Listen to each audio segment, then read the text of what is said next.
public affairs, politics, opinions, and discussion. This is The Issue on YourTV.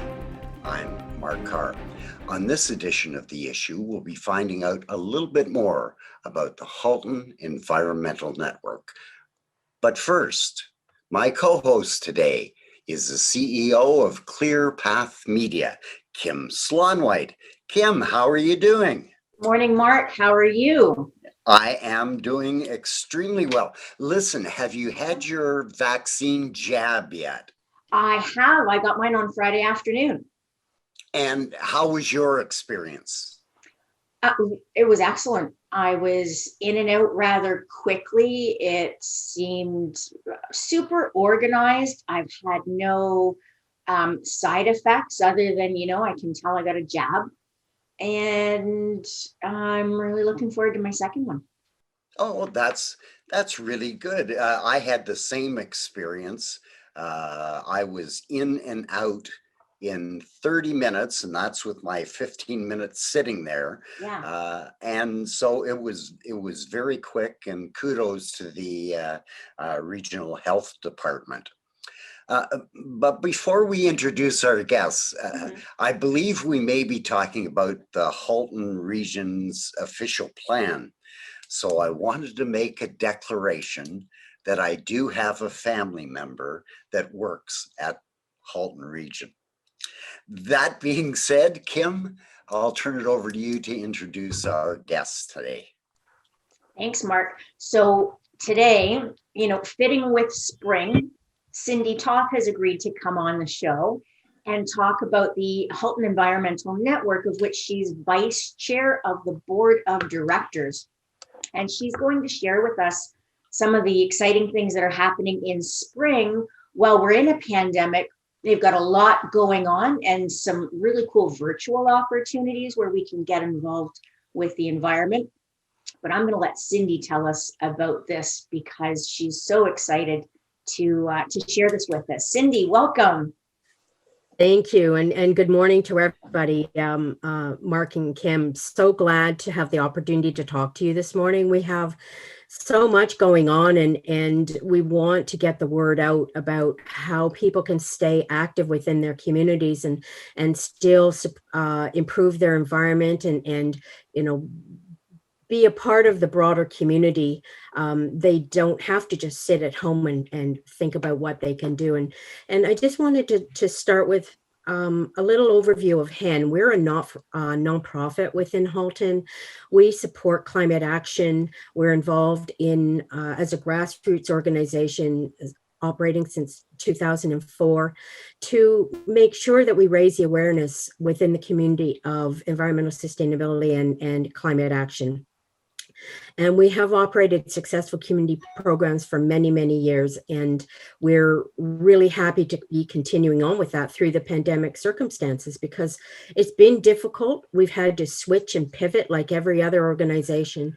But last year, we saw some real success. And I want to tell you about those programs and make sure that the community knows there's opportunities to get outside and really take action. That has an awful lot of benefits.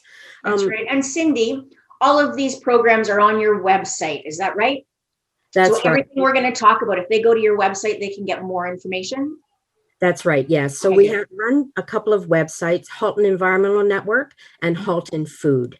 And there's just a wealth of information there for people to find out about everything that I'm going to be talking about today. Great.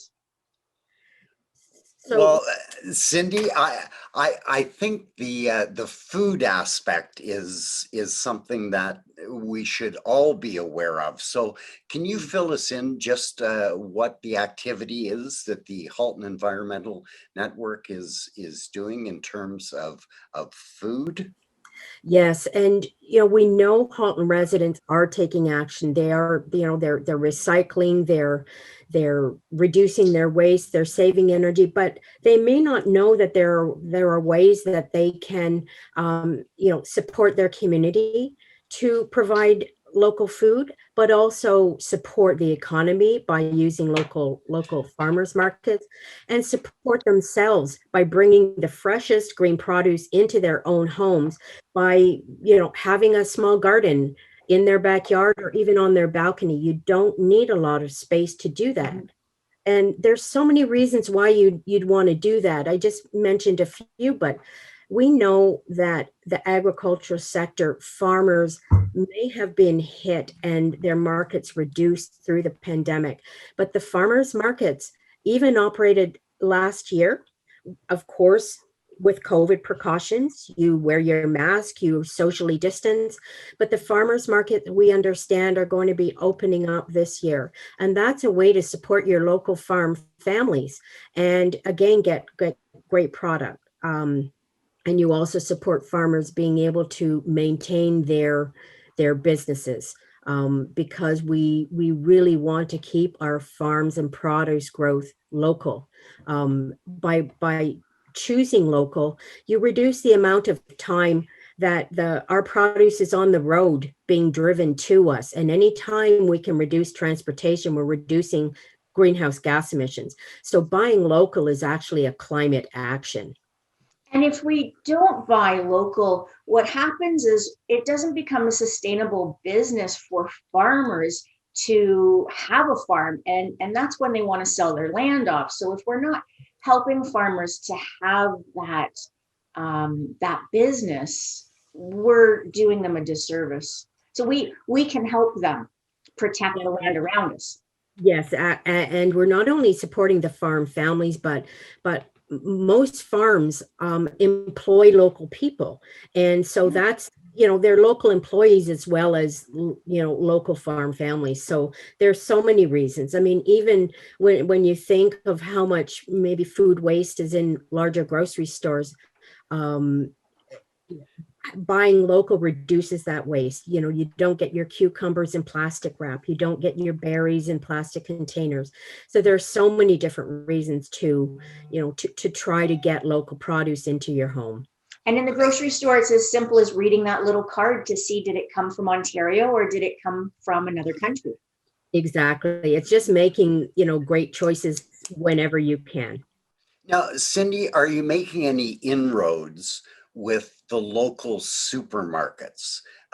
Because I go to a variety of supermarkets and it says, as Kim indicated, Ontario. Yes. But it doesn't say where in Ontario. So have you done anything with the supermarkets to promote Halton farmers? So what we have done is we have had conversations with our local grocery stores, and we do support better signage. There may be some constraints, corporate constraints, in the contracts. But I think our best conversation with the grocery stores has been around reducing their food waste, because they deal with so much produce. And so you'll see in more grocery stores, I would say it's almost like the ugly vegetables, the ugly fruit. So rather than throwing them away now, they're offering them for sale.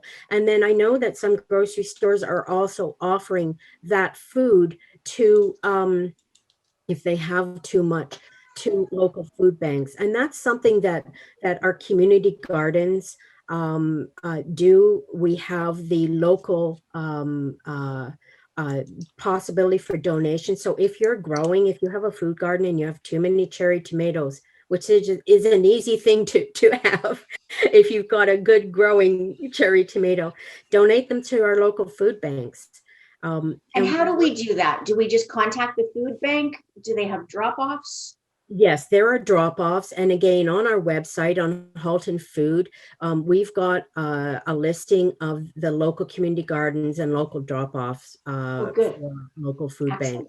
We also Cindy, I I do want to get to the other subjects that we have on the agenda today. So, Yeah. what are you doing in terms of helping with cleanup around Halton? Yes, again, last year we really heard the feedback from the community that they wanted to get out. Getting out into our environment supports health and wellness. I mean, nothing makes you better than going out and taking a walk or participating in cleaning up your local community, picking up litter. So we created a campaign called Pop What Pop Up, and it's kind of a crazy name, but it caught everybody's enthusiasm. And we really enabled through really dedicated volunteers an ability for people to go out and have these kind of meetups with people in their neighborhoods and pick up litter. And we measured the impact of that. And it's, 85% were run by local volunteers. We had huge numbers of food wrappers, plastic bottles, everything you can imagine being picked up. And again, that's a campaign. We don't have the events set yet, but we're very in tune with social media, all of our platforms. And we've got a great graphic, so it's connecting in. Sign up for our newsletter, for example, and you'll find out when we've got the pop-up campaigns. Oh, and as we go into spring and get better weather, aren't we all looking for just anything to do in lockdown? What a great way to have something to look forward to and feel really good about it. And again, very easy to socially distance, wear your mask. We make sure that all the garbage is picked up and disposed of correctly. So, and then we track the impact, which is I think a really key point. And then you get to meet your neighbors, enjoy, being outside. I like it. How about your summer camps? That's something that no one is really sure about what is happening, but what in your terms are you doing for a summer camp this year? Last year, we held our first virtual summer camp called Eco Heroes, and we had over 100 children participate, and they were so enthusiastic, and I think the parents were even more enthusiastic because they provided active learning for students. We actually integrated a synchronous learning tool that we developed with the Halton District School Board on climate action that is part of the grade 2 curriculum. So this is well-founded teachings for the students, and they don't just sit in front of the screen. They go out and they do assignments and get into the environment, but learning along the way. So we're planning on having 2 camps this year, virtual summer camps.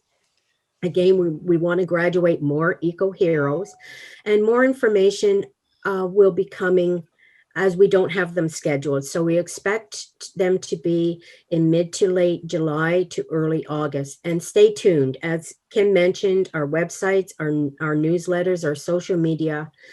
We also have extensive resources on our Healthy YouTube channel to provide support on everything that you'd want to do. Lots of ways to learn how to go out and garden, start from scratch, plan your garden, learn how to care for your plants. We've got a lot of information easily accessible there.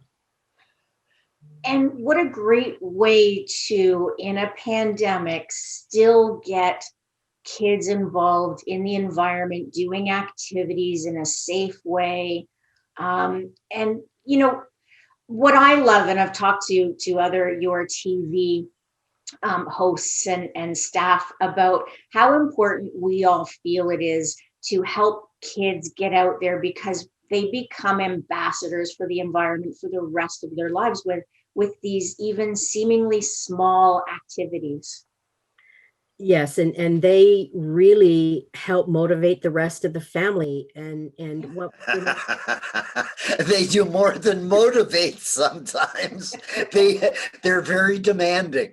They're very enthusiastic, and sometimes we just need that little bit of a poke to think about how we can change and improve how we live and live more sustainably. And sometimes it's not very difficult. It's just being aware of what you can do, and then taking it on and then doing it so it becomes a habit. And I think what people don't understand is that the little changes, or seemingly little changes, when they add up, can have a significant impact. And when you add an individual's action to another individual's action and so on, we can make a difference one by one by one. And people think it's, environmental sustainability or fighting climate change is bigger than what one person can contribute to, and it isn't. We can all make a difference. It's herd immunity for the environment. Yes, exactly.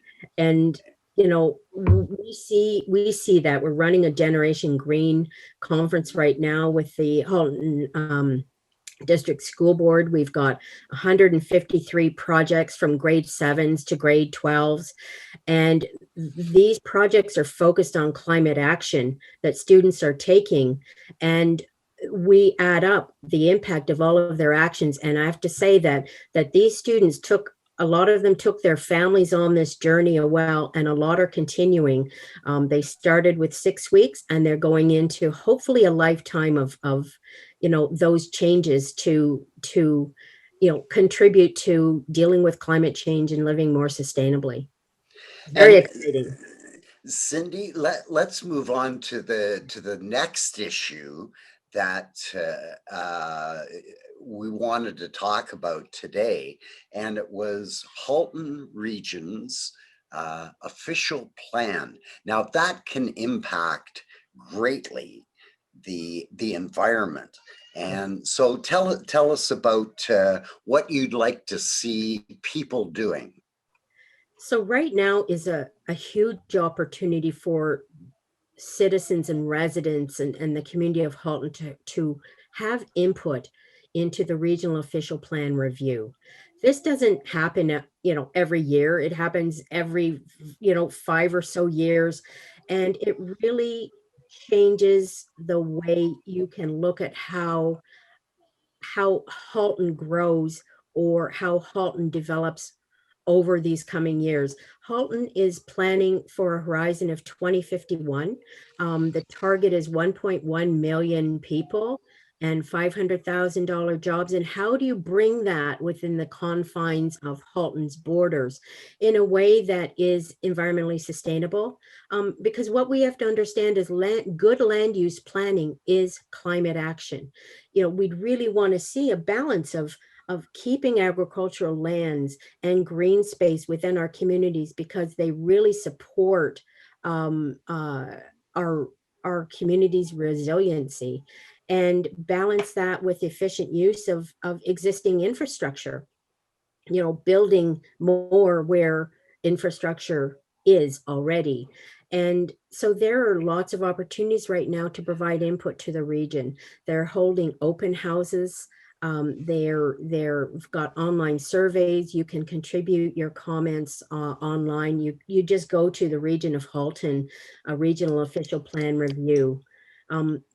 The public information centers are being held very frequently. I think we've got one coming up tomorrow in Burlington, one coming up on May 13th in Oakville, North Aldershot on May 17th, and region-wide June 29th. And the specifics of those public information centers can be found on Halton Region website.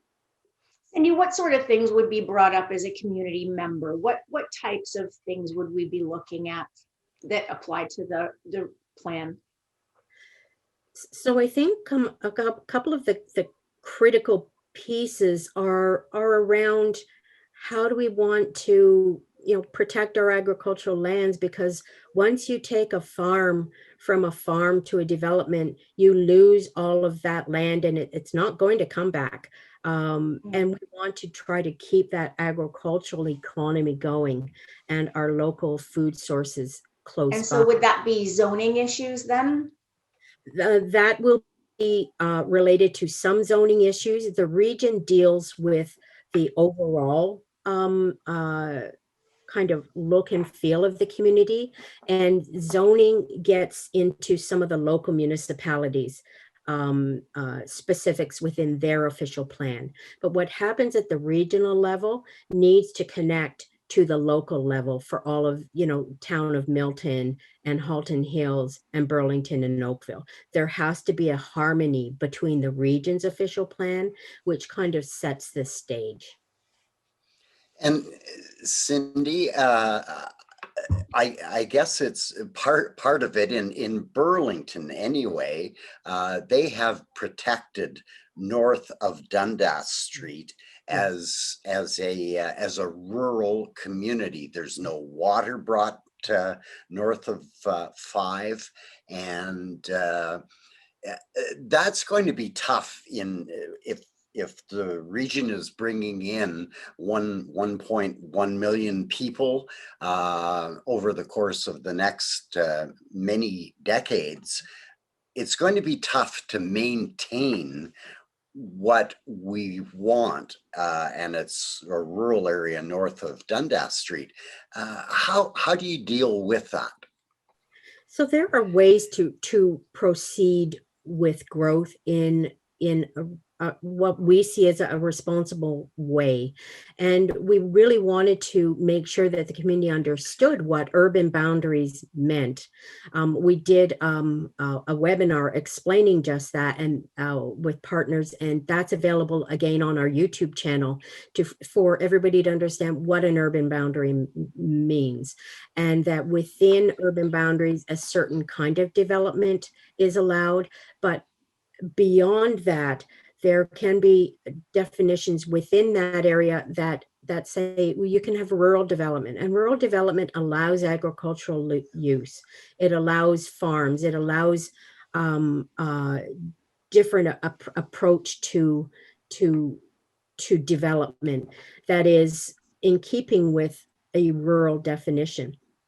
There are ways that growth can still happen within areas that are already serviced. We can have some intensification and use the existing infrastructure like the roads and the sewers more efficiently, and our land by having more people. But it can be done, and that's where the community needs to have their say. It's not like you would want to have huge towers in an already residential suburban development. That's not what I think is going to shift how more efficient we will be. But there are definitely ways to do that, and it's supporting within our development, say transportation that allows for cycling and walking as actual ways of commuting, and public transportation as opposed to roads, just having roads for cars. So there are multi-use transportation modes supported. And Cindy, just in the last few minutes that we have, what is Halton Environmental Network's position on CN? So that's a very interesting scenario. We again were really supporting I would say a better way, and less of a focus on creating those massive hubs.